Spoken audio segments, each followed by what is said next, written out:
माझं नाव पुरुषोत्तम गोविंद जोग. मी गेले 22 वर्ष हे दुकान चालवत आहे. बरं, तुमच्या घरी कोण कोण असतं? घरी माझी मिसेस आहे, मुलगा आहे, मुलीचं लग्न झालं आहे, मुलाचं पण लग्न झालं आता, आणि मी आणि आई आहे. आई आता 93 वर्षाची आहे.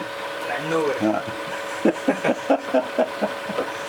मी B.Com झालो, म्हणजे बाय फ्लूक झालो, कारण आमच्याकडे कॉलेज नव्हतं चिपळूणला. मी मॅट्रिकला असताना कॉलेज झालं म्हणून B.Com तरी झालं, नाही तर B.Com झालं नाही. आणि त्याच्यानंतर मग मी इकडे आलो नोकरीसाठी. मग जवळपास 10-11 वर्ष एका कंपनीत कॅशियर होतो. त्याच्यानंतर पुढे फिलिप्समध्ये डेपो मॅनेजर होतो. तर तिथे फार मोठं काम होतं, म्हणजे साधारण महिन्याला 15 कोटीचा सेल असलेला डेपो होता ते.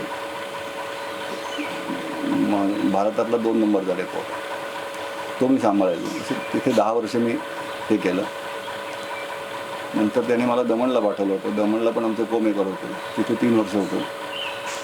आणि ते सगळं सोडून आता म्हटलं स्वतःचं काहीतरी करायचं, कारण त्याला कामाला एंड नाही, द्या एंडलेस जॉब. किती 24 तास चालू ठेवलं तरी ते चालायचं. त्याचा कंटाळा यायला लागला. सुरुवातीला बरं वाटायचं की आपण हे असं करतोय काहीतरी वेगळं, पण नंतर सकाळी 9:30 तर रात्री 1, 1:30, 2 किती वाजायचं. ते सोडून दिलं सगळं. आता म्हटलं स्वतःचं करायचं. मग हे तिकडनं आल्यानंतर 2000 साली हे काढलं. गेले 22 वर्ष मी चालू ठेवलेलं आहे, चालू राहिलेलं आहे अजून त्याच्या कृपेमुळे.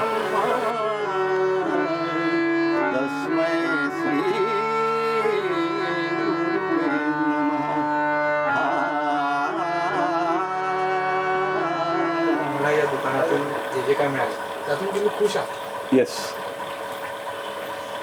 खुश होण्यासाठीच तू दुकान काढलं.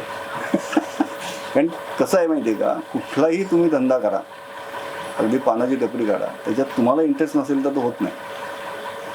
तुमचं सर्वात आवडीचं इन्स्ट्रुमेंट? मला तशी बरीच इन्स्ट्रुमेंट आवडतात, पण जास्त माझं आवडतं इन्स्ट्रुमेंट दिलरुबा म्हणून एक आहे. दिलरुबा. पूर्वी ते साथीला घ्यायचे लोक, आता हल्ली ते दुर्मिळ झालेलं आहे. आता कोणी त्याची साथ पण करत नाही आणि साथीला घेत पण नाही. आता सारंगी देखील वाजवणारे फार कमी लोक आहेत, त्याच्यामुळे ते मागे पडलं. आता तुमचं हे इलेक्ट्रॉनिक सगळी यंत्रणा आल्यामुळे साथीला ते घेऊन बसणारे पण लोक कमी झालेत आणि वाजवणारे कमी झालेत. पण मला ते भयंकर आवडतं आणि त्याचा आवाज अतिशय गोड आहे. म्हणजे जसं तुम्ही म्हणता तसं वाजतं ते, इतकं छान आहे.